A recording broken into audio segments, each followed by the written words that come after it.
I am going to record a lesson for my students. It's on rational numbers, and this is going to be notes for them to take, and then they're going to have pause and checks throughout, which is where they will stop the audio and the video, and they will go ahead and try to solve the problem.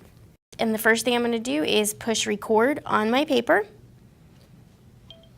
and then I'm going to explain to the students what they need to do.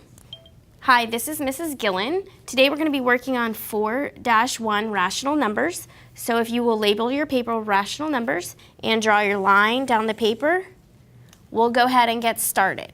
Remember, you can pause this at any time. We're going to start with our first example. Write 13 as a fraction. Now, how would we do that? Once I create a Pencast, I can use it forever and ever as long as I want. Sometimes I redo them. I have Pencasts that I have from last year that the students are still using. And I just think it's a great tool because once you have it done, if it doesn't need to be redone, you have a lesson there for the next however long your textbook adoption is. Ours is 6 years. So if we did a lesson for an algebra class, we'd have that lesson for the next 6 years. So it's really just wonderful for even the teachers. I'm going to say to the students, okay, this is your pause and check. And I'm going to pause so that I can write the pause and check. And then I'll record again and I'll say, okay, for your pause and check, you're going to write -7 as a fraction. Please pause the Pencast and go ahead and do that on the other side of your paper.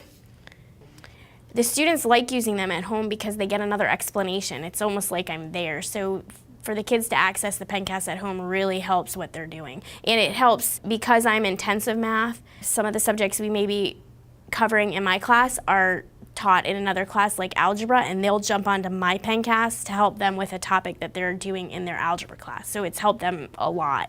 So now that I'm finished, I'll go over to my computer and plug my pen in, and I will upload it to LiveScribe. I'm in the LiveScribe desktop, and it actually reads what's on the pen and it uploads it into the pen, and that's what it was just doing. These are the pages that I have so far completed in this notebook, and I always double check the audio to make sure that that's uploaded, and you do that just by pushing wherever you have started writing. Write 13 as a fraction. So I know that my audio's been uploaded, and that's how it uploads onto your desktop. Then you have several ways that you can share this. You can share it online. You can share it with Evernote, you can share it as an audio file, or you can share it as a Pencast. Now I share mine on the online website for LiveScribe. So you're going to click there, and the screen comes up and it asks you to name the Pencast, so I would name it Rational Numbers. And you hit OK, and it says Uploading Pencast Rational Numbers, and then it will say Upload it successfully.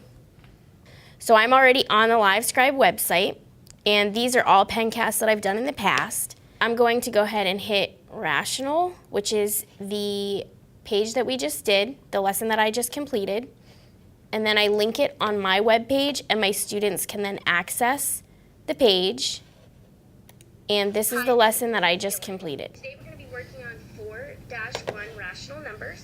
So if you will label your paper rational numbers. Everyone can access my Pencast. All I have to do is either have them on my Moodle site, which is what we use here, or just give them the link to my LiveScribe to the actual Pencast, and they can link right to it. Okay. So we're helping everybody on campus.